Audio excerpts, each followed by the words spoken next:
আবার আয়া বসছি। চলো শুরু করা যাক। ঠিক আছে ঠিক আছে।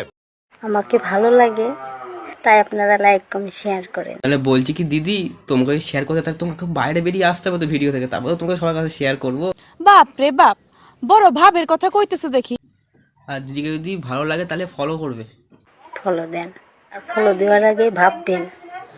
আর ফলো করার আগে ভেবে দেখবে দিদিকে ফলো করা উচিত কিনা। সবার সঙ্গে শেয়ার করে করে বেড়াচ্ছে তো। আমার তো মনে হয় দিদি আপনাকে ফলো করা উচিত নয়, কারণ আপনি সবাইকে শেয়ার করে করে বেড়াচ্ছেন। এ বাবা রে, আমি কিচ্ছু করিনি। ভালো থাকবেন। হ্যাঁ, ঠিক আছে দিদি, ভালো থাকবো। আর যদি একটুখানি বাইরে মানে ফোনে ভিতরে যদি বাইরে আসতাম তা একটু শেয়ার করে দিতাম, তাহলে তো আরোই ভালো থাকতাম। দিদি যাওয়ার আগে একটা মুচকি হাসি এসে গেল, কত ছেলে যেতে ফিদা হয়ে গেল ভগবান জানে। ঠিক বলেছ।